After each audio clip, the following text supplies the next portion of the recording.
इस कार्यक्रम के पुण्यार्चक हैं श्रीमती सरोज, श्री सुनील, प्रतीक जैन, आशिका जैन, अंकित एवं Khushboo Pataudi. Firm Saroj roofing private limited, Cochin. Rajguru ज्योतिष चमत्कारी विश्वविख्यात पवन जी शास्त्री। समस्या कैसी भी हो, समस्याओं का समाधान एक ही बार में, 100% गारंटी से निवारण। फैमिली प्रॉब्लम, व्यापार बिजनेस में नुकसान, सगाई शादी में रुकावट, फंसे हुए पैसे, डिवोर्स समस्या एवं अन्य समस्याओं के समाधान के लिए एक बार कॉल अवश्य करें। Mobile number 8209931336 9737202129। ब्रांच हैदराबाद एवं Mumbai www.rajguruastrologer.com। Doctor PN Jain, Tata memorial hospital, Seema Jain, Pranjal एवं डॉक्टर तोशिता जैन, मुंबई। श्रीमती ज्योति शाह, श्री इंद्रवर्धन शाह, निवासी 6315 Adirondack deck court, Gainesville, Virginia, USA। Shri Ramesh Saraogi, Shrimati Kiran Saraogi, Shrimati Jayashree Saraogi, Shri Anil Saraogi, Shri Rishabh Kumar Saraogi, Shri Risha Saraogi, Shri Umang Saraogi, Kumari Pallavi Saraogi एवं Shri Shubham Saraogi, Shaily Saraogi, Mayank Saraogi, Harshita Saraogi. Firm Saraogi Udyog private limited एवं Saraogi global private limited. Shri Shanti Kumar Sogani, Shrimati Mamta Sogani, Priyatam Mayuri, Rishabh, Shri Siddhesh, Nitya, Jitasa, Preeti Aditya, Japan निवासी, Jaipur Rajasthan. Firm Sogani jewellers private limited, Jaipur. Firm हेवा हेवन रिसोर्ट, जयपुर।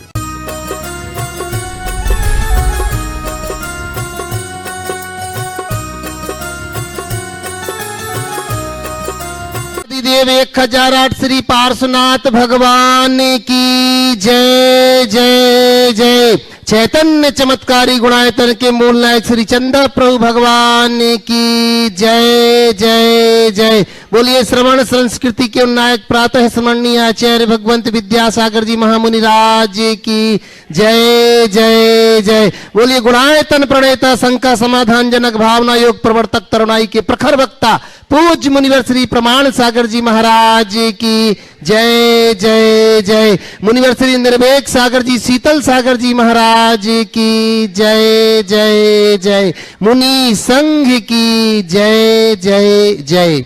प्रिय बंधुओं, तीर्थराज संबेशकर की तलहटी गुणायतन परिसर में आयोजित देश के सर्वाधिक लोकप्रिय कार्यक्रम शंका समाधान में यहाँ उपस्थित एवं देश विदेश से जुड़े उन सभी श्रद्धालुओं का, जो कि पारस चैनल, जनवाणी चैनल एवं प्रामाणिक ऐप के माध्यम से इस कार्यक्रम का सीधा प्रसारण देख सुन आनंद ले रहे हैं, उन सभी का मैं गुणायतन और श्री सेवायतन परिवार की ओर से हार्दिक हार्दिक अभिनंदन करता हूं। बंधुओं, यह कार्यक्रम अपन प्रारंभ करें उसके पूर्व चलते हैं प्रतिदिन की भांति पूज्य गुरुदेव के चरणों नमोस्तु निवेदित कर आशीर्वाद की मंगल भावना लेकर के। भो स्वामी नमोस्तु नमोस्तु नमोस्तु। बंधुओं, आपको विदित ही है गुणायतन का कार्य बड़ी तीव्र गति से चल ही रहा है, जिसमें अनेक लोग शामिल हो रहे हैं। अनेक लोग ना कि सिर्फ निर्वाण योजनाओं से, सदस्य योजनाओं से एवं अनेक लोग शांति धारा से जुड़ करके, कितने लोग शिविर से जुड़ करके, विधान से जुड़, किसी ना किसी रूप में गुणायतन से जुड़ रहे हैं। मैं आपसे भी निवेदन करना चाहूंगा, अपने जीवन का उत्कर्ष करें और जरूर आप गुणायतन से जुड़िएगा, क्योंकि आने वाले समय में गुणायतन ही एक ऐसा आयतन होगा जहां हम साक्षात जीवंत स्वरूप देख सकते हैं, समोषण दर्शन कर सकते हैं। तो आइएगा, आज जिन्होंने अपने आप को गुणायतन से जोड़ा है, मैं निवेदन करूंगा वो अपने स्थान पर खड़े होकर के नमोस्तु करेंगे। निर्माण निधि से जुड़ने वाले हैं आज श्री निर्मल कुमार जी, श्री नीरज कुमार जी, नितिन कुमार जी, सिंघई, खिमलासा सागर से जोरदार ताली बजा करके हम उनका बहुत बहुत अभिनंदन करते हैं। बंधुओं, वहीं स्वर्ण दान के रूप में जिन्होंने अपने स्वर्णिम समय बना लिया है अपना इस समय को, ऐसी श्रीमती कस्तूरी बाई जी जैन, गड़ाकोटा सागर से, जिन्होंने अपने सोने की मुद्रिका समर्पित कर दी है पंचायतन शैली के जनालय के लिए, उनको बहुत बहुत गुणायतन परिवार की ओर से बहुत बहुत अभिनंदन और धन्यवाद देते हैं। बंधुओं, कार्यक्रम प्रारंभ हो, आपको विदित ही है कि आगामी अष्टानिक महापर्व में अनेक लोग अपनी सहभागिताएं दे रहे हैं। वहीं होने वाले शिविर के लिए भी अनेक लोगों ने अपना मन बनाया है। मैं आपसे चाहूंगा कि आप शिविर में नहीं भी आ पा रहे हैं, तब भी आप शिविर से जुड़ सकते हैं। तो वो कैसे? वो ऐसे कि जो शिविरार्थी यहां पर रहेंगे उनके भोजन में आप शामिल हो सकते हैं, उनकी पूजन में आप शामिल हो सकते हैं, उनकी सेवा में आप शामिल हो सकते हैं। किस रूप से? तो एक दिन के भोजन के लिए हम चाहेंगे लगभग 2000 से ऊपर शिविरार्थियों के लिए मात्र 1,51,000 रुपए की राशि में एक दिन के पुण्यार्जक बनकर के आप ये पुण्य अर्जन कर सकती हैं। वहीं एक दिन की संपूर्ण पूजन में जो व्यक्ति डेली पूजन नहीं कर पा रहा है, एक साथ 2000 पूजाएं करने का सौभाग्य मिल जाएगा, क्योंकि 2000 श्रावक जब एक साथ पूजा करेंगे मात्र 1,51,000 रुपए की राशि के माध्यम से यह सौभाग्य भी आप ले सकते हैं। वहीं एक दिन के प्रसारण के माध्यम से या कि भोजन के व्रतियों के भोजन के माध्यम से भी आप त्यागी व्रतियों को आहार दान देने का सौभाग्य पा सकते हैं। एक दिन के लिए मात्र 51,000 रुपए की राशि के माध्यम से अपने आप को जिस रूप में भी जोड़ना चाहें जरूर जोड़िएगा। और अपन चलते हैं सीधे शंका समाधान के लिए, जिन्होंने शंका की नदी में बह रहे असंख्य भव्य जीवों को समाधान की नौका दी है, ऐसे पूज्य गुरुदेव के चरणों में वंदन करते हुए अपन चलते हैं और अग्रज हमारे आदरणीय अशोक भैया जी से निवेदन करेंगे कि इस कार्यक्रम को गति देने के लिए निवेदन कर रहा हूं अशोक भैया जी से। आइएगा बंधुओं, प्रत्यक्षता विराजित आप सभी के हाथों में यह सौभाग्य है कि आप सभी अपनी शंकाओं को महाराज श्री के चरणों में रख करके उनका समाधान प्राप्त कर सकते हैं। और आपके माध्यम से देश और दुनिया में पारस चैनल, जनवाणी चैनल और प्रामाणिक ऐप के माध्यम से इस कार्यक्रम को देख रहे अनेक अनेक भव्य आत्माओं का भी मन समाधित होगा। मैं प्रथम प्रश्न के लिए आमंत्रित कर रहा हूं गुवाहाटी आसाम से श्री विजय जी गंगवाल हमारे बीच हैं, गुणायतन के ट्रस्टी हैं। और इसके बाद में तैयार रहेंगे एनी जैन बहादुरपुर। नमोस्तु महाराज श्री, मेरे परिवार और दिगंबर जैन समाज गुवाहाटी का नमोस्तु। महाराज जी, मेरा प्रश्न यह है कि ओछी सोच और पैर की मोच व्यक्ति को आगे बढ़ने नहीं देती है। गुरुवर, ओछी सोच को ऊंची सोच कैसे बनाए, इसका सवाल। अनेक बार ये सवाल आ चुका, शायद व्हाट्सएप में घूम रहा हूँ, मैंने अनेक बार इसका उत्तर दिया। आज पुनः नए तरीके से उत्तर दे देता हूँ। हो सकता है आप लोगों में कोई पुरानी क्लिप से मिला है तो महाराज ने किसी सवाल का उत्तर कुछ दिया, किसी सवाल का उत्तर कुछ दिया, तो भैया ये तो बल्ला है जिधर घूम जाए। हाँ, ठीक है ना। तो बस ये बात है, आपने जो बात कही ओछी सोच और पैर की मोच। जब पैर में मोच होता है तो उसे ठीक करने के लिए एक उपाय होता है, वो है बंधन का, चोट को बंधन। जब पैर में बंधन दे देते हैं, चाहे वो प्लास्टर का बंधन हो चाहे और कोई बंधन देने से पैर की मोच ठीक होती है। और सोच को संयम की दिशा का बंधन दे देने से हमारी सोच भी ठीक हो जाती है। तो हम अपने आप को बंधन से बांध कर चले ताकि सोच भी ठीक हो और मोच भी ठीक। नमस्ते महाराज। एनी जैन बहादुरपुर। आगे तैयार रहेंगे संगीता बाकलीवाल सनावत, ट्रस्टी गुणायतन।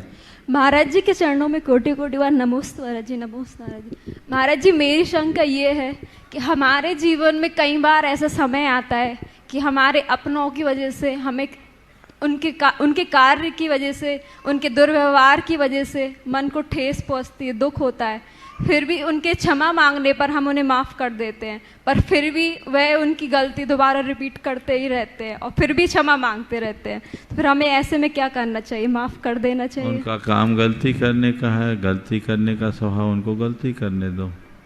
तुम्हारा स्वभाव क्षमा करने का है तो क्षमा करते रहो, वो क्षमा मांगे तुम क्षमा करो। ऐसे लोगों के साथ जिनके बीच हमें रोज रहना है,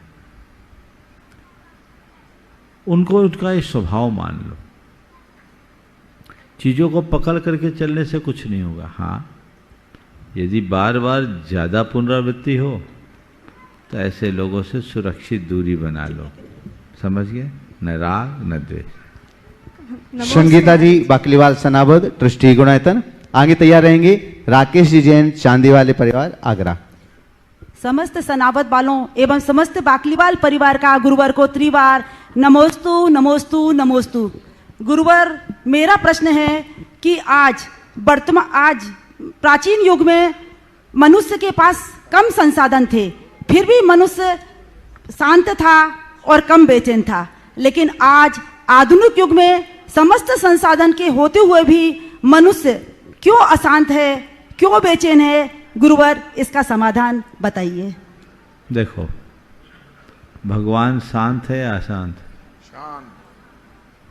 बोलो, माइक पे बोलो। भगवान शांत है। भगवान के पास क्या संसाधन है? कुछ भी नहीं है। बस वही भगवान के पास मंत्र है कि शांति संसाधनों में नहीं साधना में है। नमोस्तु गुरुदेव, नमोस्तु। शांति संसाधनों में नहीं साधना में है। जितने अधिक संसाधन बढ़ेंगे अशांति बढ़ेगी। भगवान बनने का रास्ता, शांति पाने का मार्ग पकड़ा तो सबसे पहले किसका त्याग किया? किसका त्याग किया? संसाधनों का ना। राज पाट धन वैभव। तो भगवान का ये इतना बड़ा संदेश मान लो। ये हमारा भ्रमपूर्ण विश्वास है कि संसाधनों में सुख है। सच्चे अर्थों में वह तो एक मृगमरीच का है जिसमें मनुष्य जिंदगी भर दौड़ता है, पहुंचता कहीं नहीं। इसलिए इसे जीवन का एक सूत्र बना लो। समाधान साधन में नहीं साधना में। नमोस्तु गुरुवर। राकेश जी जैन, चांदी वाले परिवार, आगरा, और गुणायतन की सक्रिय ट्रस्टी। और आगे तैयार, हाँ सक्रिय मतलब उतने सारे लोगों को जोड़ रहे हैं। आगे तैयार रहेंगे आयुषी जैन, गंज बासौदा। नमोस्तु गुरुदेव। हम सब अपने धार्मिक कार्यों में, पूजा पाठ आदि में बहुत ध्यान देते हैं, पर जिस शरीर के द्वारा ये धार्मिक क्रियाएं होती हैं उस शरीर का ध्यान नहीं देते। सुबह की सैर, व्यायाम आदि जो जरूरी हैं, भोजन में पथ्य और अपथ्य का विचार नहीं करते।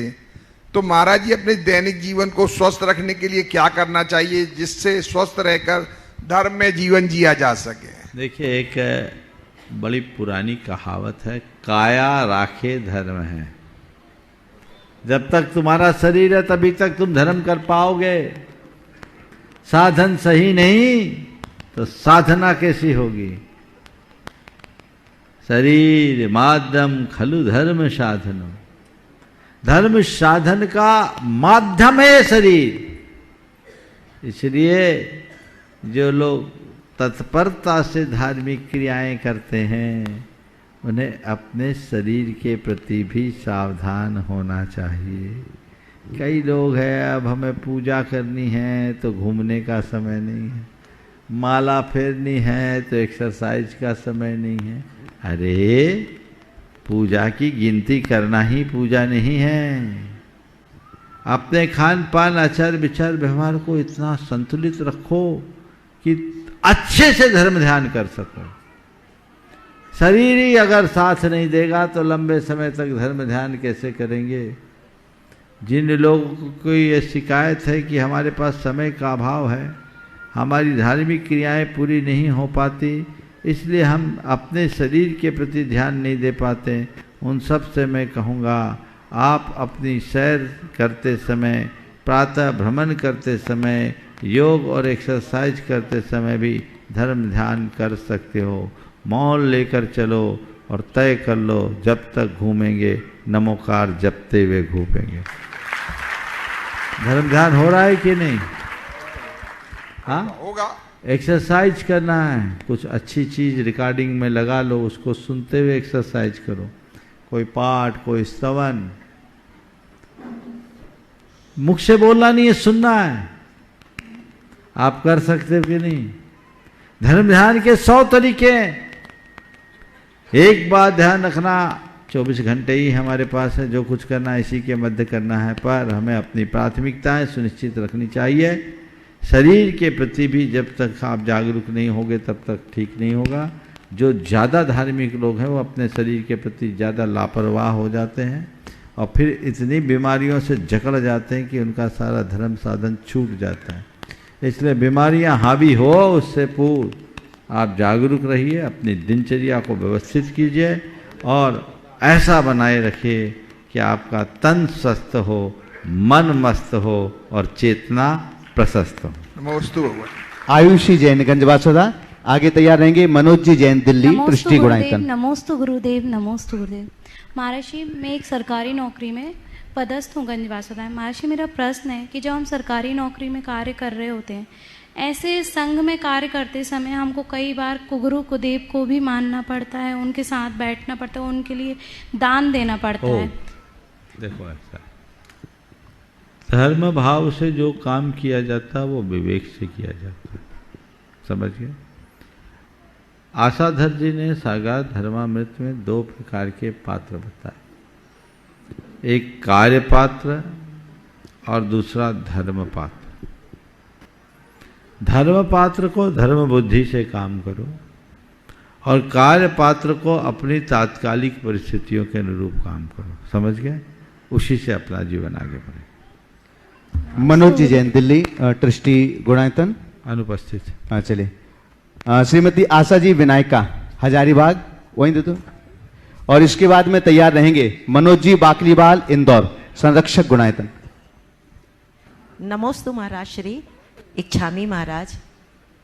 महाराज श्री आज का जो ज्वलंत प्रश्न सभी कोई के मन में होगा, हमारे मन में ये दिन भर ये घूमता रहता है।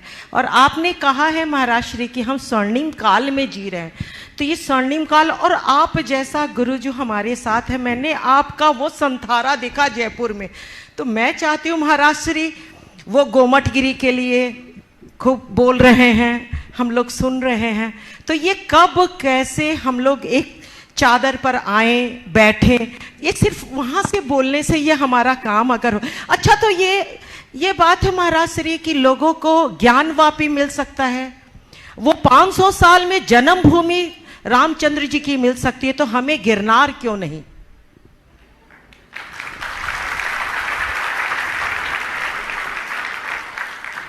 सवाल हो गया आपका पूरा? नहीं है महाराज श्री। बोल दो, पूरा बोल दो, 3 दिन के कसर निकाल दो। नहीं महाराज श्री, देखिए वो मैं चाह रही थी कि आप जो कुछ कर सकते हैं महाराज श्री, सबको पता है, हम लोग सब जानते। किसी ने कल ही प्रश्न किया कि महाराज श्री आपने सिर्फ माथे पर पिच्छिका रखी और वो आदमी ठीक हो गया, और हम ये चाहते हैं कि आप हमारे सब श्रावक के मन में वो पिच्छिका रख दें जो हम लोग ध्यान से धाएं और वो हमारा काम हो जाए। हमें वो ज्ञान वापी के अगर हम लोग कैसे वहां तक पहुंचे महाराज श्री, ये रास्ता खाली आप ये बता दीजिए, हम कैसे पहुंचे वहां। देखिए, ये आशा जी का प्रश्न नहीं है, उनके मन की पीड़ा है, और ये पीड़ा किसी एक की नहीं, पूरे समाज की पीड़ा है। आज पूरी समाज में बहुत गहरे जागरूकता की जरूरत है। हम लोग अपने तीर्थों और धर्मायतनों के प्रति जितना गंभीर होना चाहिए वैसी गंभीरता नहीं रख पाते, उसी के कारण इस तरह के परिणाम सामने आते हैं। मैं सबसे पहले कहूंगा समग्र जैन समाज के लिए कि हम अपने तीर्थों के प्रति जागरूक हों। नए मंदिर और तीर्थ का निर्माण तो कराए ही, पर जो निर्मित है उनके संरक्षण के लिए कमर कस करके सामने आए, उसकी व्यवस्था को सुव्यवस्थित बना करके चले, ताकि कोई भी हमारे किसी भी तीर्थ पर उंगली भी ना उठा सके, नजर भी ना उठा सके, किसी प्रकार की आंच भी ना आ सके। आपने अभी 2 स्थानों की बात की कि जब राम जन्मभूमि मिल सकती है, ज्ञान वापी के लिए आंदोलन हो सकता है, तो हम अपने गिरनार के लिए और गोमटगिरी के लिए कुछ क्यों नहीं कर सकते। समाज को जागरूक होना पड़ेगा। अगर समग्र जैन समाज लग जाए तो ये काम हो सकता है, पर जहाँ तक गिरनार की बात है, मैं समझता हूँ सख्ती से नहीं मिल सकता, उसमें तो केवल युक्ति का प्रयोग करना होगा। बताइए महाराज श्री। हमारी स्थिति वैसी अब बची नहीं। काश पहले लोगों में ऐसी जागरूकता होती तो ये स्थिति नहीं बनती। इस बार चुनाव भी है महाराज श्री। सुनिए मेरी बात को, चुनाव है, पर चुनाव में आपका कोई बहुत बड़ा वजूद नहीं है। इसलिए पहले तो मैं कहूँगा जैनी लोग अपनी ताकत चुनाव में दिखाए, ताकि ये उनको पता लग सके कि जैनियों के पास भी बहुत बड़ी दम है। आज जैनों के वोट और सपोर्ट से सब राजनीतिक दल आगे बढ़ते हैं। भले जैन संख्या में कम है, पर एक एक जैन के पीछे अनेक अनेक लोग हैं जो उसके इशारे से आगे बढ़ते हैं, उसके सहारे से पलते हैं। वो कहीं भी डाल सकते हैं। जैनों का वोट बैंक बहुत बड़ा है, ये साबित करना चाहिए। और सपोर्ट है, सबसे ज्यादा राजनीतिक चंदा जैनी देते होंगे, किसी न किसी रूप में देते हैं। क्यों न संगठित हो, एहसास कराएं। लेकिन समाज इतनी बुद्धिजीवी है कि इन सब बातों में कभी एक मत ही नहीं होती। इस बार सारे देश की जैन समाज को गंभीरता से इस पर विचार करना चाहिए कि हमारे ऊपर जो सांस्कृतिक हमला हो रहा है उसका प्रतिकार कैसे हो। हम अल्पसंख्यक हैं, इसका मतलब ये नहीं कि हमारा अस्तित्व ही मिटा दिया जाए। समाज को जागरूक होना होगा।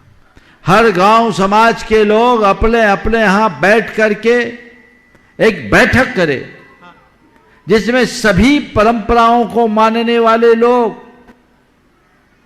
सभी दलों को में रहने वाले लोग इकट्ठे हों और अपने मुद्दे तय कर ले और ये तय करे कि इस बार हम जीत नहीं पाए तो हरा जरूर सकते हैं। ये ताकत दिखा दे, तब इनके कानों में जूं रहेंगे। जब तक आप अपनी ताकत को नहीं दिखाओगे तब तक कहेंगे मुट्ठी भर जैनी क्या करेंगे। पर उनको समझना चाहिए कि एक बूंद नींबू एक मन दूध को फाड़ सकता है। एक बूंद नींबू का रस ताकत है। संख्या की कमी हमारी असक्तता का द्योतक नहीं है, दिशाहीनता हमारी कमजोरी को प्रकट कर रही है। हमें एक दिशा में आगे बढ़ने का प्रयत्न करना चाहिए।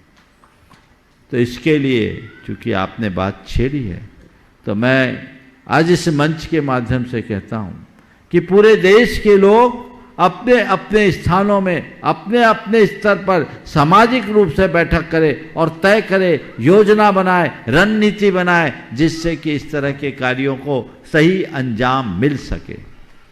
जहां तक गोमटगिरी का सवाल है, आज इंदौर से कुछ भाई लोग मेरे पास आए भी हैं, मैंने उनके विषय में सुना है। मैं तो ये कहता हूँ, राजनेताओं का कोई भरोसा मत करना। ये लोग तो माहौल देखकर अपना निर्णय लेते हैं। शासन प्रशासन भी आजकल कब क्या कैसा निर्णय ले कह नहीं सकते, लेकिन न्यायपालिका पर हमें विश्वास रखना चाहिए। और मुझे जो जानकारी अभी मिली है, न्यायालय आपके साथ है, तो जिसके साथ न्यायालय है उसको चिंता करने की बात ही नहीं। उस प्रक्रिया को आगे बढ़ाया जाए, उनको देना होगा।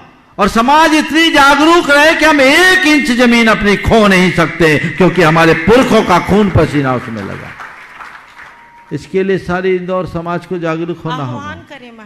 मैं इंदौर की जैन समाज को कहता हूं, कुछ इस तरह का माहौल बनाए कि आपकी 1 इंच भी जमीन इधर से उधर न जाए। हम जब दूसरों की चीज लेते नहीं तो अपनी चीज दे भी नहीं सकते। अनावश्यक क्यों दे? और इस तरीके से अगर कोई लेना शुरू कर देंगे, हड़पना शुरू कर देंगे, तो हमारा तो कोई भी क्षेत्र सुरक्षित नहीं रहेगा। हमें मूक दर्शक नहीं बनना है, समाज को इसके लिए आगे आना है। और आगे भी जब आने का समय आएगा तब आप सबको बताऊंगा। मुझे नहीं लगता कि अभी तत्काल कुछ ऐसा करने की जरूरत है, लेकिन इंदौर की जैन समाज से मैं कहना चाहता हूं, पूरी समाज संगठित रहे, जागरूक रहे, तत्पर रहे, सन्नद्ध रहे कि कोई भी किसी प्रकार की अवांछित हरकत वहां पर ना हो। इतनी जागरूकता रहे और कभी जरूरत पड़े तो सारी देश की जैन समाज, इंदौर के जैन समाज के साथ जब मौका आएगा तो सब साथ देंगे। जब जरूरत पड़े, अभी मुझे नहीं लगता कि तत्काल में कुछ ऐसा करने की आवश्यकता है, क्योंकि मुझे वहां के लोग बहुत कर्मठता के साथ आगे बढ़ रहे हैं। भरत जी मोदी भी बहुत तत्परता के, और इंदौर की पूरी समाज उनके साथ है, लड़ रहे हैं। मुझे उम्मीद है कि ये सारा काम अदालत के माध्यम से आपके पक्ष में होगा और होके रहेगा, क्योंकि आपके साथ सत्य है। न्यायालय के माध्यम से काम कराएं और फिर यदि कुछ ऐसी बात होती है तो जब जरूरत पड़े जैन समाज के लोगों को ठान लेना चाहिए कि हम अपने घर से निकल करके सड़कों पे आ जाएंगे, अपने प्राणों की बाजी लगाएंगे और तीर्थों को बचाएंगे, धरोहर को बचाएंगे, अपने जो भी हमारी विरासत है उसको सुरक्षित करेंगे। ये तत्परता सबके मन में होनी चाहिए। अंदर से ऐसी जागरूकता जब तक नहीं होगी तब तक हम अपने जीवन में कुछ नहीं कर पाएंगे। इसलिए जागरूकता के साथ आगे बढ़ने का प्रयत्न करें। आपने जो बात की, मैं तो ये कहता हूँ, जिस लहजे में आपने सवाल किया ना, ऐसा लहजा हर स्त्री का हो जाए तो काया पलट हो जाए। जगाओ, आगे बढ़ो, अपने तक सीमित मत हो। हम किसी के ऊपर अन्याय नहीं करते तो हम अपने ऊपर भी अन्याय नहीं सह सकते। ये हमारा लक्ष्य होना चाहिए। और महाराज श्री, यह अहिंसक समाज, हम लोग अहिंसक हैं और हम ही पे प्रहार हो रहा है। तो अहिंसक होने का मतलब ये नहीं कि मूक दर्शक बन जाए। अहिंसक होने का मतलब हिंसा नहीं करना और हिंसा नहीं सहना, दोनों बातें हमें ध्यान में रखना। मनोज जी बाकलीवाल इंदौर, संरक्षक गुणायतन, आपके बाद तैयार रहेंगे जिनेश जी झांझरी इंदौर।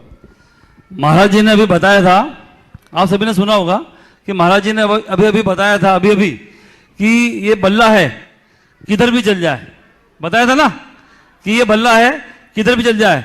लेकिन जब महाराज जी का बल्ला चलता है तो क्या लगते हैं? चौके और छक्के ही लगते हैं। बस महाराज जी जरूरत है आपके चौके और छक्के की, और सब पूरा समाज हर कार्य में तैयार है।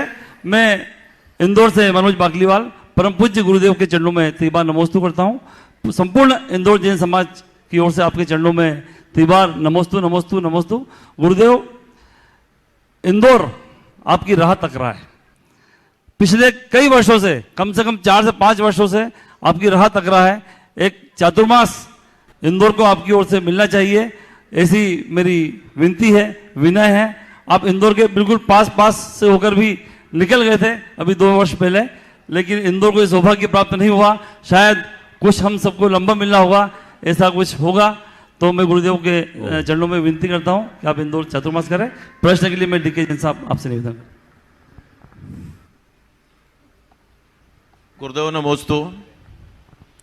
गुरुदेव, मन दुखी होता है। आज के परिप्रेक्ष्य में परिवार बिखर रहे हैं, परिवार के साथ में समाज बिखर रहा है। समाज में गठबंधन नहीं हो रहा है, गुटबंधन हो रहा है।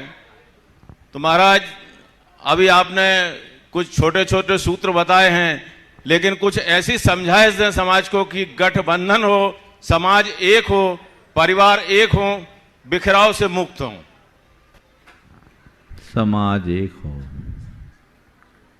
परिवार एक हो, गठबंधन हो, गुटबंधन न हो, बिखराव न हो,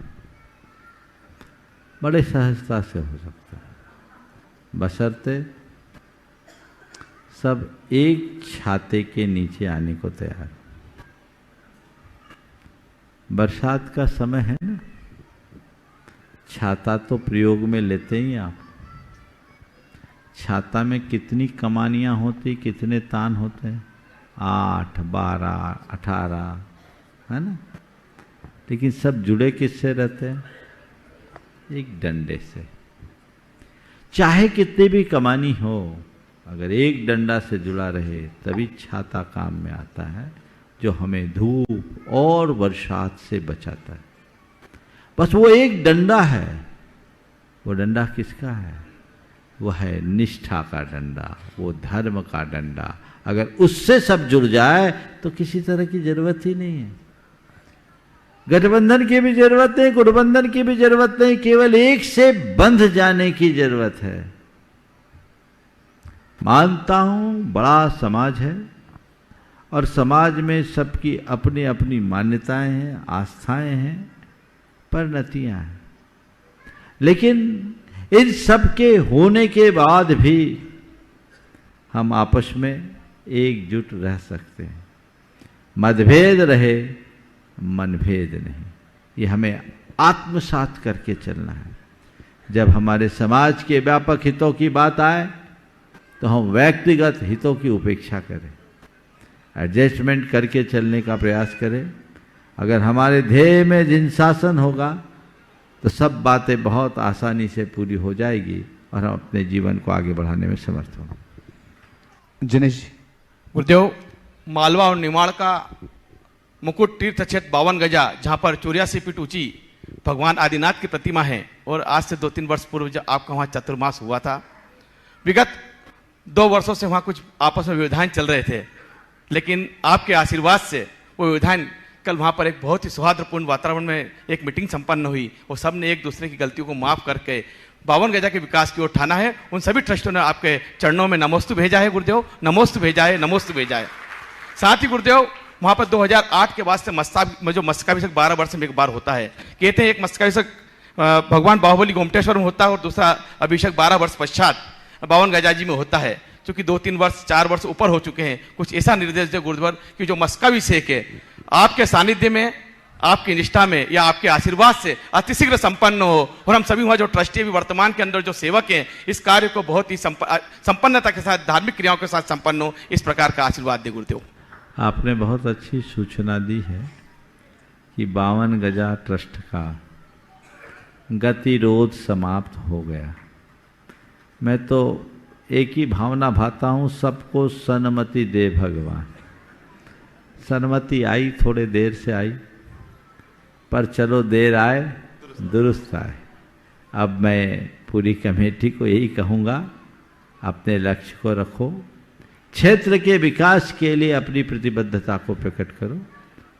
हमारे चातुर्मास में बहुत आगे आकर क्षेत्र का विकास हुआ और एक बहुत बड़ा प्लान साथ में लेकर चल रहे थे, लेकिन कई बार ऐसा होता है अच्छे कार्यों में व्यवधान आते हैं। मैं समझता हूँ अब सब बादल छट गए हैं, तो अब उन्हें अपने लक्ष्य की ओर अग्रसर होना चाहिए, और जब कमेटी सामने आकर के कोई ठोस बात रखेगी तब आगे के लिए जैसा गुरु निर्देश होगा विचार होगा। आशीर्वाद। बालचंद जी जैन बिलहरी से और उनके सभी साथी एक साथ ही खड़े हो जाएं, और इसके बाद में तैयार रहेंगे मनोज जी दिल्ली, ट्रस्टी गुणायतन। मुनि संघ के चरणों में बारंबार नमोस्तु नमोस्तु नमोस्तु। महाराज श्री, आपके चरणों में क्या जादू है कि जहां आपकी चरण रस पड़ती है वहां चमत्कार हो जाता है। सम्मेद शिखर की पावन भूमि में आपके चरण पड़े, यहां पर गुणायतन जैसा चमत्कार हो गया। अतिशय छेद बिलहरी में आपके चरण पड़े थे, वहां पर भी चमत्कार हो गया। महाराज श्री, आपके सानिध्य में दिसंबर 2020 कोविड काल में एक अद्भुत ऐतिहासिक अकल्पनीय पंच कल्याणक हुआ। आज वहां पर महाराज श्री पंच कल्याणक के बाद सैकड़ों दर्शनार्थी पहुंच रहे हैं, और महाराज श्री मंदिर जी के सामने लगभग 2.5 एकड़ जमीन आपके आशीर्वाद से वहां पर मिल चुकी है। क्या अतिशय छेद बिलहरी में भी क्या गुणायतन जैसे छोटा गुणायतन बन सकता है क्या? देखो, बिलहरी में गुणायतन बन नहीं सकता, बिलहरी गुणायतन बना हुआ है। बिलहरी भारत का एक लौता ऐसा तीर्थ स्थल है जो कभी मंदिरों की नगरी के रूप में जाना जाता था। कभी बड़े वैभव के दिन थे, वहाँ 108 शिखर बंद मंदिर थे। आज 3 बड़े बड़े मंदिर तो उपलब्ध हैं, जिसमें सब मिलाकर के 5 शिखर हैं, लेकिन अभी भी 20-25 शिखर ऐसे हैं जिनके ध्वंसावशेष है। शिखर भी दिख रहे हैं जिनमें जैन प्रतिमाएं अंकित है। वहाँ कहा जाता है कि वहाँ जहाँ खोदो वहाँ भगवान की मूर्ति निकलती थी, और अंग्रेजों के ज़माने में वहाँ की जो सड़कें बनी हैं उसमें तीर्थंकर प्रतिमाओं के खंड जो भग्नावशेष है उसे पाट कर बनाया गया। वहाँ एक तालाब है जिसमें हजारों ऐसे भग्न प्रतिमाएं, कुछ साबुत भी हो सकती है, उसमें डाली गई। जितने आतताई थे, मूर्ति भंजक थे, उन्होंने बहुत ही बेरहमी से वहाँ की प्रतिमाओं को छिन्न भिन्न किया। वहीं 32 जिन प्रतिमाओं के निकलने का सौभाग्य हम सबके सामने हुआ और आज वो भव्य जिनालय के रूप में विराजमान है। और यहाँ जो पार्श्वनाथ भगवान आप गुणायतन में विराजमान देखते हैं वो बिलहरी से ही यहाँ आए हुए हैं। अद्भुत है। वहाँ हमने तो पंछी अलानक संपन्न कराया, एक अलग ही अनुभूति। और भारत के पूरे विश्व के सबसे प्राचीन बाहुबली भगवान की 2 प्रतिमाएं वहाँ हैं, 8वीं 9वीं शताब्दी की 2 बाहुबली भगवान की प्रतिमाएं। तो गुणायतन कोई ऐसी संरचना का नाम नहीं है जहाँ आकर लोग अच्छी प्रेरणा पा जाए, समझ लेना वही गुणायतन। नमस्ते। तो मैं तो आप सबसे कहूँगा, जब कभी भी उधर की यात्रा करे, बड़े बाबा के पास जाए तो बाजू में ही बिलहरी है। कटनी से 10-15 किलोमीटर का ही डिस्टेंस है, ज़्यादा नहीं। एक बार बिलहरी के दर्शन अवश्य करें, आनंद आएगा। प्राचीन जिन बिंबों के दर्शन का सौभाग्य आप सबको प्राप्त होगा, तो वो दर्शन लाभ सबको लेना चाहिए। प्रसन्नता है, विकास का रास्ता खुला है, आप लोगों ने भूभाग भी ले लिया है, अति उत्तम कार्य है। मैं पूरी कमेटी से कहूँगा इसी तरह तत्परता से आगे बढ़े और उस क्षेत्र को एक सुरम्य तीर्थ के प्रतिरूप में विकसित करने के लिए संकल्पित हो जाए। सभी को आशीर्वाद। मनोज जैन दिल्ली ट्रस्टी गुणायतन। आगे तैयार रहेंगे दिनेश जी पाटोदी उनियारा राजस्थान। नमोस्तु गुरुवर। महाराज जी, आजकल के युवाओं से जुड़ा हुआ मेरा एक प्रश्न है। अक्सर मैंने देखा है कि युवा मतलब 2 तरह के होते हैं। जैसे कई लोग बहुत ज़्यादा इमोशनल होते हैं और कई एकदम नॉन इमोशनल होते हैं। दोनों ही थोड़ा हानिकारक है, तो हमें दोनों के बीच में बैलेंस कैसे बना के चलना चाहिए? न ज़्यादा इमोशनल होना चाहिए, न नॉन इमोशनल होना चाहिए। समझदारी से काम करना चाहिए। जहाँ इमोशंस की ज़रूरत है वहाँ अपने इमोशंस को प्रदर्शित करना चाहिए, और जहाँ दिमाग से काम लेने की बात है वहाँ बुद्धि का प्रयोग करना चाहिए। समझ गए? खासकर अपने पढ़ाई लिखाई के टाइम में इमोशंस को गौन करके चलना चाहिए। और हाँ, अपने घर परिवार या रिश्ते नातों के साथ वहाँ थोड़ी सी हमारी भावनाओं को प्रमुखता मिलनी चाहिए, इमोशंस को ध्यान में रखना चाहिए। लेकिन ये बात भी ध्यान रखना चाहिए कि इमोशंस पर कंट्रोल हो, खासकर निगेटिव इमोशंस हम पर हावी न हों। जब व्यक्ति के चित्त में नकारात्मक आवेग आ जाते हैं तो वो अपने सारे संतुलन को खो देता है। इसके लिए भावना योग बड़ा कारगर उपयोग है, और भावना योग को अगर आप प्रयोग में लें तो अपने इमोशंस पर कंट्रोल कर सकते हैं। मुझे संयम रखना है और मुझे सहज रहना है, मुझे अपने भावनाओं पर नियंत्रण रखना है। यदि ये बुद्धि लोगों के हृदय में विकसित हो जाए तो ये इनके निमित्त से जो परेशानियां और समस्याएं आती है उससे बचा जा सकता है। नमस्ते। दिनेश जी पाटोदी उनियारा राजस्थान। आगे तैयार रहेंगे अनिल जी बड़कुल एवी न्यूज गुना।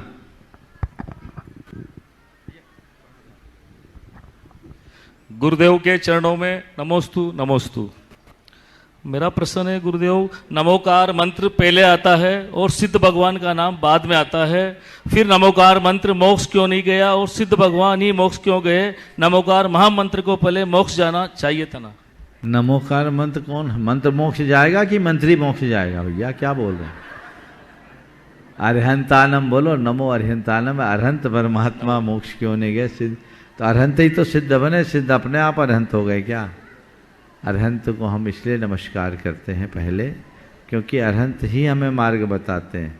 सिद्ध तो अशरीरी हैं, इसलिए हम अरहंत से सिद्ध की ओर जाते हैं। अनिल जी बड़कुल एवी न्यूज गुना। आगे तैयार रहेंगे प्रियांश पाटोदी इंदौर शिरोमणि संरक्षक गुणायतन। परम पूज्य मेरे आदर्श, मेरे प्रणेता परम पूज्य मुनिसंघ के चरणों में सविनय नमोस्तु। हे भगवान, आज मैं एक ऐसे विषय को आपके सम्मुख रख रहा हूं जिस विषय पर आपने कई बार ध्यान अंकित किया, लेकिन वो इतना गंभीर विषय है जिसमें सारे देश की युवा पीढ़ी बहुत बुरी तरीके से बहुत ज़्यादा दुखी और परेशान है। पूज्यवर, हमारे यहाँ की युवा पीढ़ी बहुत अधिक उम्र में जाकर विवाह कर रही है, महानगरों की ओर जा रही है। विवाह विलंब से होने के बाद दुखद पहलू यह है कि पहले 50-50, 20-20 साल में कभी तलाक हुआ करते थे। आज 20 दिन की बजाय अब 4-4 दिन में तलाक का सामना करना पड़ रहा है। एक एक परिवारों में खून के आंसू उनके माता पिता रो रहे हैं और पड़ोसियों से तक वह आंख मिलाकर बात नहीं कर पा रहे हैं। वो छोटी सी एक गलती पर वो बेटियां, वो बहनें इतनी दुखी हैं और छोटे बेटे और भाई इतने दुखी हैं कि आज पूरी देश की और राष्ट्र और अंतर्राष्ट्रीय युवा पीढ़ी सभी को ज्ञात है कि पूज्यवर को अपना आदर्श, अपना आइकॉन मानती है और आपके दिशा निर्देशों का अक्षरशः पालन करती है। आज मेरा पूज्यवर के चरणों में निवेदन है कि इस विषय पर इसका कारण और इसका निवारण दोनों के पक्ष में हम सभी को मार्गदर्शन प्रदान करने की कृपा करें। पूज्य गुरुदेव। आपने बड़ा ज्वलंत विषय उपस्थित किया। यद्यपि आज से कुछ दिन पूर्व ही महाराज श्री ने इस विषय को बहुत ही शानदार तरीके से प्रस्तुत किया था।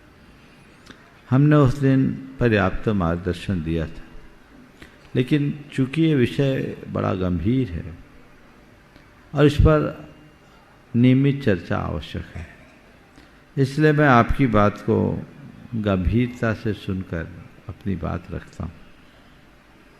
ये जो समस्या है, हमें इसके मूल में जाना होगा। इसके पीछे सबसे बड़ा कारण उच्च शिक्षा। बेटा हो या बेटी, पढ़ाओ, अच्छी बात है। कितना पढ़ाना, कब तक पढ़ाना, और उन्हें ज़्यादा उन्मुक्तता प्रदान करना, जिनके कारण आज के बेटे बेटियां माँ बाप की सुनते ही नहीं, चाहे भी तो कुछ नहीं होता। मैंने अनेक बार ऐसा कहा है कि विवाह कन्या का होना चाहिए, कन्या से होना चाहिए। 20-22 वर्ष की उम्र तक वो कन्या होती है, उसके बाद वो परिपक्व युवती हो जाती है। तो एक कन्या को कन्याचित गुणों से मंडित होकर विवाह के बंधन में बंधना चाहिए और फिर एक पत्नी, बहू, गृहिणी या माँ के रूप में अपने आप को साबित करने का प्रयत्न करना चाहिए। अगर इस तरह के शास्त्रीय व्यवस्थाओं के अनुरूप लोग चले तो मैं समझता हूँ ऐसी समस्या फिर कभी सामने नहीं आ सकती। लेकिन विडंबना ये है कि आजकल लोग इन बातों को कोई महत्व ही नहीं देते और देर से विवाह अधिक संपन्न करने के कारण जो समस्याएं आपने कही वो आ जाते हैं। यही समस्या नहीं, आपस में अनबन तो होती है, संतानोत्पत्ति में भी बहुत सारी समस्याएं आती हैं। सब लोग इसका एहसास कर रहे हैं।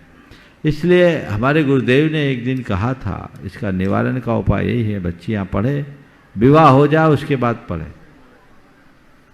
गुरुदेव ने तो कहा था 12वीं हो जाए विवाह कर दो, 18 साल की हो जाए विवाह कर दो, और विवाह के बाद भी तो पढ़ा जा सकता है। और आज भी मेरे संपर्क में ऐसे कई हैं जो जज रहे हैं, जो IAS ऑफिसर रहे हैं, विवाह के बाद उनने अपनी पूरी पढ़ाई की और उच्च पद पर जाकर के पूरे जीवन अपना काम किया। क्यों नहीं हो सकता?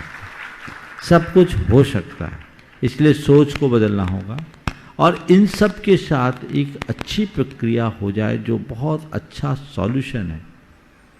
बेटा हो या बेटी, वो पढ़ाई करके आए तो कम से कम 1 बरस गुरु के पास रहे, ताकि उनके जीवन में आध्यात्मिकता प्रकट हो सके, वे धर्म को समझ सके और अपने जीवन व्यवहार को संतुलित करने का पाठ पढ़ सके।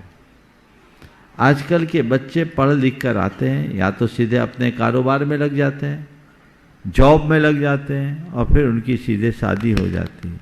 व्यवहारिक ज्ञान उनको होता ही नहीं, सामाजिक संस्कार और सरोकार से उनका कोई वास्ता ही नहीं बचता। आगे कैसे बढ़ेंगे? अगर ऐसे बच्चे थोड़े दिन गुरुओं के पास रहे, लड़कियां आरिकाओं के पास रहे, लड़के मुनियों के पास रहे, तो उनका काया पलट हो जाएगा। एक भी इस तरह के प्रकरण सामने नहीं आए, उन्हें तत्व ज्ञान हो जाएगा। लेकिन आप लोगों को डर लगता है कि गया तो चला ही न चला जाए। अरे चला न जाए ये डरते हो, तुम्हारे पास रह करके भी तुम्हारा कहाँ रह पाता, ये तो सोचो। गुरु शरण में आएगा तो तुम्हारा गौरव ही बढ़ाएगा, और उससे दूर हो जाएगा तो तुमको ठेंगा दिखाएगा।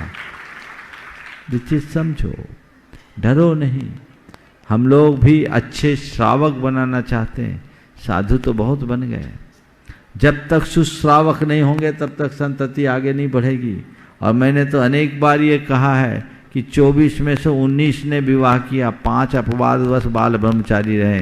तो हम नहीं चाहते कि तुम सब बाल ब्रह्मचारी बनो, क्योंकि बाल ब्रह्मचारी सभी बन जाएंगे तो मार्ग यहीं रुक जाएगा। मार्ग आगे चलते रहे तो प्रोडक्शन चालू रहना चाहिए।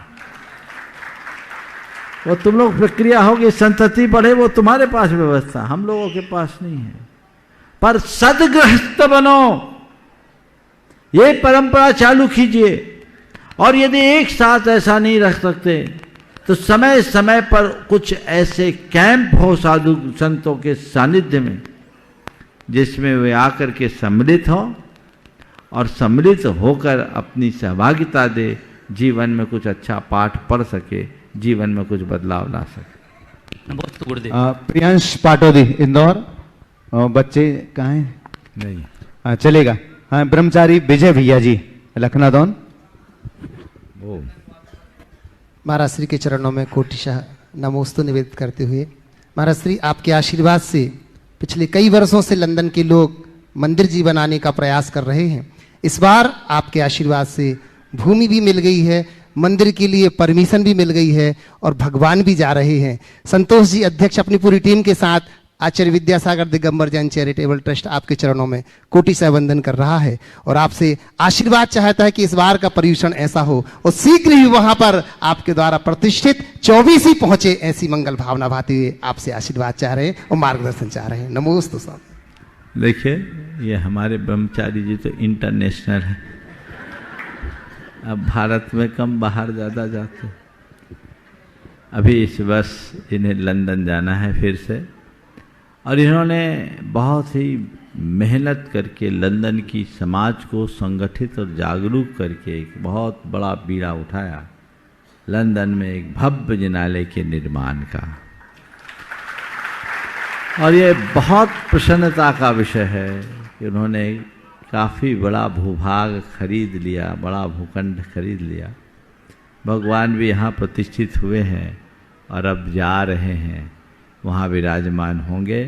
मैं भावना भाता हूँ वहाँ भव्य जिनालय का निर्माण हो। मैं पूरे ट्रस्ट से संबद्ध सभी कार्यकर्ताओं को आशीर्वाद देता हूँ कि इसी तरह निष्ठा के साथ, एकता के साथ बंध कर अपना काम करें और अपने जीवन को आगे बढ़ाने का प्रयत्न करें। जो लक्ष्य आपने भूमिका बनाई, फिर भूमि आई, अब भगवान भी आ गए, मंदिर बन जाए, ऐसा प्रयास करना चाहिए। आपका चूँकि इनको आज ही जाना है, कल जाना है, कल जाना है, तो बिल्कुल आपके प्रति मेरी खूब सारी शुभकामनाएं और पूरे लंदन वासियों को आशीर्वाद कि वे अपने लक्ष्य में सफल हो सके। पूज्यवर मुनिषी निर्वेक सागर जी महाराज जी के श्री चरणों में नमोस्तु पूर्वक निवेदन करता हूं और उसके बाद तीर्थ जैन आरोन तैयार हैं। मुनिश्री को नमोस्तु करते हुए आचार्य ने एक दोहा लिखा है, दोष रहित आचरण से चरण पूज्य बन जाए, चरण धूल तक सिर चढ़े, मरण पूज्य बन जाए। अर्थात जिन्होंने अपने जीवन में सदाचरण को धारण किया है, ऐसे व्यक्ति के चरण ही नहीं मरण भी पूज्यता को प्राप्त हो जाते हैं। इस युग में आचार्य श्री शांति सागर जी महाराज एक ऐसे आचार्य हुए जिन्होंने सन 1955 में कुंथरगिरी सिद्ध क्षेत्र पे अपने मरण को अमर बनाने के लिए सल्लेखना व्रत को धारण किया था और आचार्य श्री के प्रथम वैराग्य गुरु मुनि परंपरा के पुनरुद्धारक ऐसे श्री शांति सागर जी महाराज का समाधि स्मृति दिवस आगामी 17 तारीख भाद्र शुक्ला द्वितीया को आने वाला है। आखिर ऐसे गुरुओं का उपकार हम श्रमण और श्रावक कैसे उनके ऋण को चुका सकते हैं और उनके इस महोत्सव को क्या रूप दे सकते हैं? कृपया आशीर्वाद निर्देशन देने का। देखिए, बहुत सच है कि वर्तमान में चारित्र चक्रवर्ती शांति सागर जी महाराज का संपूर्ण श्रमण परंपरा पर बहुत बड़ा उपकार है। उन्होंने विलुप्त होते हुए मुनि मार्ग को 20वीं शताब्दी में प्रवर्तित किया। एक ऐसे दौर में जब मुनियों का दर्शन दुर्लभ था, तब हमारे बीच चारित्र चक्रवर्ती शांति सागर जी जैसे महान विभूति आए, जिन्होंने भारत व्यापी विहार करके संपूर्ण देश में दिगंबरत्व का डंका बजाया। आज हम जितने लोग भी हैं वह सब उनके ही कृपा के प्रसाद से हैं। उनके ही कारण हम सब आज यहाँ हैं। ये बड़ी सही बात याद दिलाई है कि आगामी 17 तारीख को चारित्र चक्रवर्ती शांति सागर जी महाराज का समाधि दिवस है। हम सबको पूर्ण उल्लास उमंग के साथ उनके इस समाधि दिवस को मनाना चाहिए और किसी भी महापुरुष के प्रति कृतज्ञता केवल इसमें है कि हम अपने आचार विचार और व्यवहार से उनके गौरव को बढ़ाएं, उनके आदर्शों को आत्मसात करके चले। जो रास्ता हमें आचार्य महाराज से मिला है, हम उसका अनुकरण करके आगे बढ़ें। तीर्थ जैन आरोहण और इसके बाद तैयार रहेंगे सुधा प्रकाश पाटनी छिंदवाड़ा। नमस्ते महाराज जी, मेरा प्रश्न ये है कि आजकल ऑनलाइन जुआ तीन पट्टी चल रहे हैं, तो उसका दोष कितना है और क्या है? ऑनलाइन जुआ? अच्छा, जुआ तो बेटा कैसा भी है, जुआ तो जुआ है और जो खेलेगा महादोष है। बल्कि एक जगह बैठ के खेले तो उसके शायद लिमिटेशन होंगे, ऑनलाइन में तो पता नहीं कितनी बर्बादी हो जाए, इसलिए इस तरह की प्रवृत्तियों से बचना चाहिए। हाँ, सुधा प्रकाश पाटनी छिंदवाड़ा। आगे तैयार रहेंगे सरिता काला आगरा। परम पूज्य गुरुवर प्रमाण सागर जी महाराज एवं छिंदवाड़ा के गौरव रत्न श्री परम पूज्य निर्वेक सागर जी महाराज की जय जय जय। महाराज जी, मेरी शंका यह है कि अक्सर देखा जाता है कि जहाँ व्यक्ति की प्रशंसा होती है वहाँ पर लोगों के मुंह पर ताले लग जाते हैं, एवं जहाँ निंदा होती है वहाँ व्यक्ति गूंगे हो जाते हैं, वहाँ गूंगे व्यक्ति बोलने लगते हैं। ऐसा क्यों? प्रशंसा होती तो मुंह पे ताले लग जाते और निंदा होती है तो गूंगे भी बाचाल हो जाते हैं, बोलने लगते हैं। आपने पूछा है ऐसा क्यों, तो मैं तो एक ही बात जानता हूँ, सुगंध धीमे धीमे उड़ती है, धुआं बहुत तेज गति से उड़ता है ना? देखा ना आपने धुआं कैसे उड़ता है, सब तरफ फैल जाता है, पर सुगंध तो ये स्वाभाविक है। मनुष्य के अंदर प्रायः गुणग्राही वृत्ति का अभाव होता है, इसलिए वह प्रशंसा में चूक जाता है। दोष दर्शन की वृत्ति उसके हृदय में इतनी प्रबल होती है कि उसकी तरफ सहज लुढ़क जाता है। जब तक व्यक्ति गुणानुरागी न बने तब तक ऐसी दुर्बलताओं से बच पाना असंभव जैसे। सरिता काला आगरा। आगे तैयार रहेंगे प्रिया जैन शिक्षिका बैरसिया। महाराज श्री के चरणों में मेरा बारंबार नमोस्तु।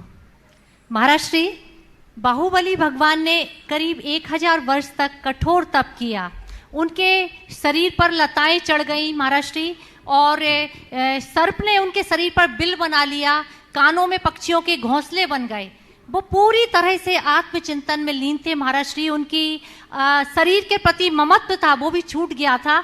तो फिर मेरा प्रश्न ये है कि आखिर उनके मन में ये छोटी सी शल्य कैसे रह गई कि मैं भरत की भूमि में खड़े होकर तपस्या कर रहा हूँ? सच्चे अर्थों में शल्य बाहुबली भगवान के मन में नहीं थी, ये कहानियों में शल्य है, कहानी के लेखकों में शल्य। बाहुबली भगवान निशल्य थे क्योंकि उन्हें विपुल मति मन पर यह ज्ञान था और विपुलमति मन परे ज्ञान वर्धमान चरित्र के ही होते हैं। तो जो वर्धमान चरित्र के धनी हैं महाव्रती, उनको शल्य हो ही नहीं सकता, क्योंकि आगम बोलता निशल्यो व्रती। तो उनके मन में इस तरह की कोई शल्य नहीं, एक संयोग था। तपस्या वो कर रहे थे, अपने में थे, लेकिन वो संयोग फलीभूत नहीं हुआ कि उनको केवल ज्ञान हो जाए, पर बाद में हुआ ना। तो तपस्या किए, जब तक अंदर के पूरे कर्म नहीं कटेंगे, अकाउंट बैलेंस, अकाउंट सेटल नहीं होगा, आगे कैसे जाएंगे। तो उनका अकादमिक अकाउंट कुछ इसी तरीके का बना हुआ था, वो समाप्त हुआ, रास्ता प्रशस्त हो गया। महाराज श्री, जो विदेश में मंदिर बनने जा रहा है, तो मन में एक जिज्ञासा है कि वहां पर जो प्रतिमाएं स्थापित होंगी तो उनको सूर्य मंत्र कौन देगा? यहाँ से भगवान प्रतिष्ठित होके जाएंगे, अभी भगवान जा भी रहे। चलिए, प्रिया जैन शिक्षिका बैरसिया। महाराज श्री के चरणों में मेरा, मेरे परिवार और समस्त बेरसिया समाज की ओर से नमोस्तु नमोस्तु। महाराज श्री, मेरा प्रश्न है कि समाधि पूर्वक मरण करने से कौन सी गति प्राप्त होती है? समाधि पूर्वक मरण करने वाले की बहुत जल्दी पंचम गति हो जाती है। ढंग से करो तो तीसरे भाव में, ज़्यादा से ज़्यादा 7-8 भाव में। इस प्रकार आज के इस सत्र को परम पूज गुरुदेव के चरणों में नमन अर्पित करते हुए यहीं पर विराम। बोलिए परम पूज आचार्य गुरुवर श्री विद्यासागर जी महाराज जय।